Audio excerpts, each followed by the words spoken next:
Well, everyone, we're now venturing into Chapter 9, and we're going to be dealing a lot with three-dimensional figures in this chapter.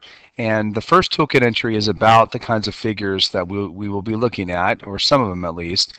We're going to be starting with the idea of what are polyhedra in prisms. So polyhedron is actually the singular way of saying it, and polyhedra is the plural. And what it is, it's a three-dimensional solid with flat polygonal faces.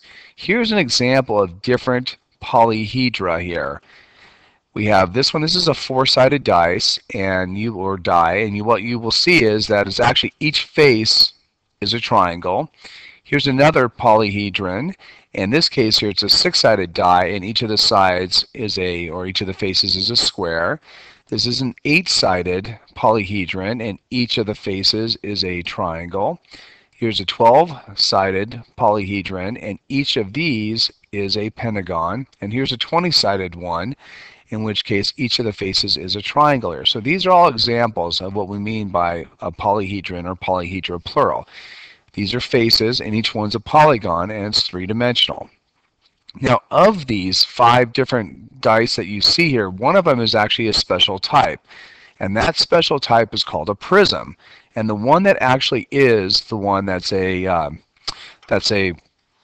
prism and also a polyhedron at the same time would be this one right here, the six-sided die. And the reason why is that it has a top and a bottom. We call those bases. So those bases, the top and the bottom here, would be totally congruent in size, angles, and side lengths. And also the lateral faces, which are the side faces, not the top and the bottom faces, they are parallelograms, and they're drawn by connecting corresponding vertices of the bases. So what you need to do in your toolkit is go ahead and try to draw this picture as best you can. We have the height. We have here, this is a hexagon here, so this is what we call a hexagonal prism. There are other kinds too. There's rectangular prisms and triangular prisms, and that just has to do with what each of the bases looks like here. So this is hexagonal because it's a hexagon, top and bottom, those are the bases.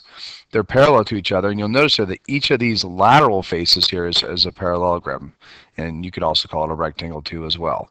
So that's the first part of this chapter and your first toolkit entry for Chapter 9. So make sure all this gets in there.